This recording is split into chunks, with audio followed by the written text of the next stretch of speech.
Well, starting next week, New York students' personal information, including their race, economic background, disciplinary records, personal addresses, even their social security numbers, will all be stored in an online database created by a nonprofit organization called In Bloom. Now, schools across the country are using the technology to help track students' academic progress and aggregate students' and teachers' data.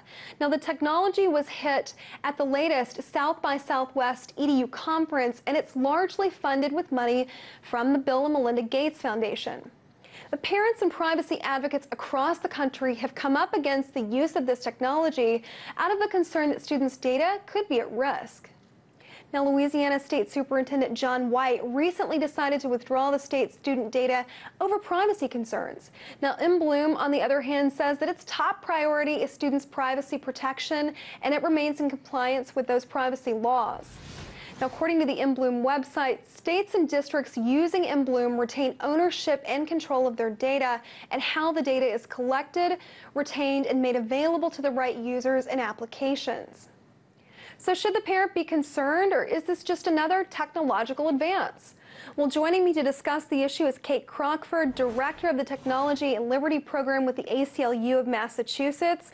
Hi there, Kate. So I understand that you were involved in a case against this technology in Massachusetts. What went down?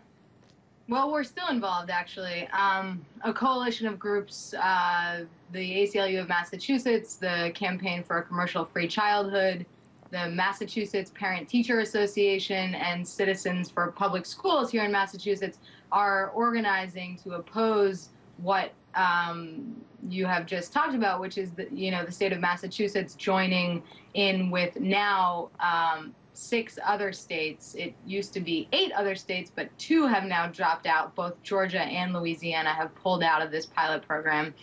We're organizing to ask the Massachusetts Department of Education to withdraw from this pilot. Right now, here in Massachusetts, only 1 school district in Everett, Mass. is signed up as a part of this pilot program. But before we started raising this concern in the press and with the government, the plan was to roll it out statewide.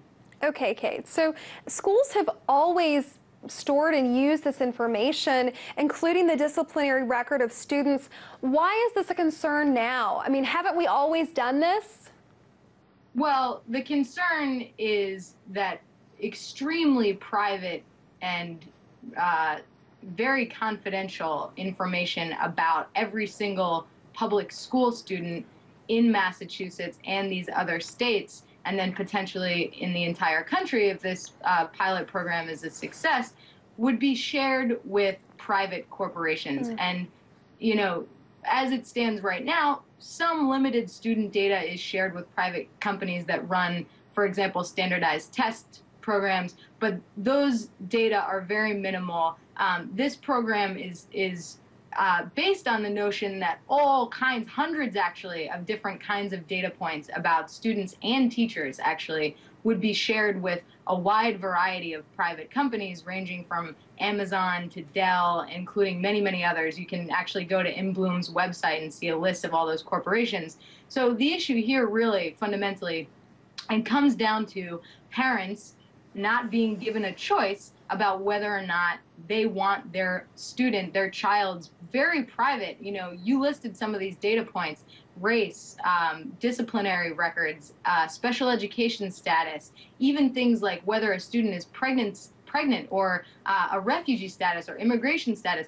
You know, there's very little reason why this information needs to be shared with companies like Scholastic, but that is in fact a part of this plan. Okay, Kate, so you've essentially answered one of my questions I have for you. You know, the schools are saying that they need this information for official business, so to speak, but is there that risk that they may be selling it as consumer data? Why do they want it?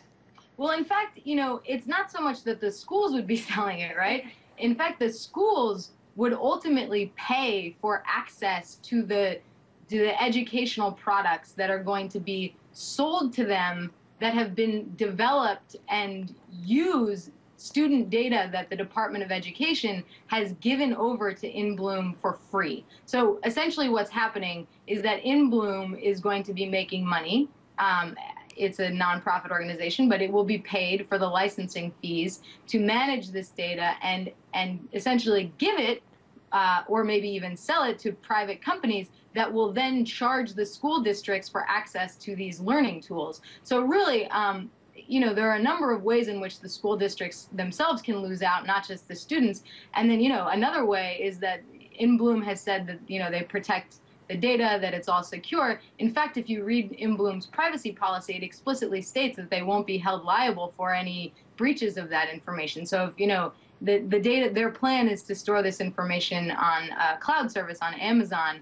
And so if those services are hacked or there's information abuse at one of the corporations, InBloom has said that they're not going to be liable, which ultimately means that school districts could end up bearing the brunt of lawsuits that result from any breaches of this information. So in many different ways, not only just students, but also potentially taxpayers will, you know, could potentially lose out in a big way. Okay, that's definitely interesting that InBloom says that they will not be held liable. Okay, what rights, taking this back to the rights that the average person has, what rights do they have, you know, in terms of protecting the information that's collected about them? Do they have the right to opt out of the system, or in some cases, are they even told that they're in the system? Well, no. The way that this pilot program is established does not allow for parents to opt out.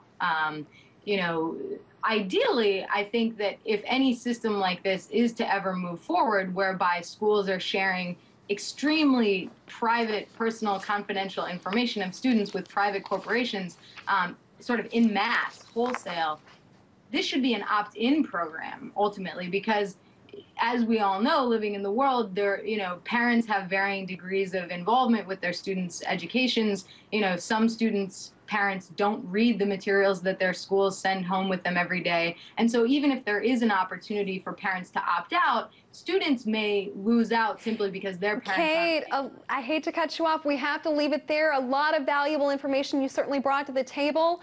That was Kate Crockford, Director of the Technology for Liberty program at the ACLU of Massachusetts. Thank you.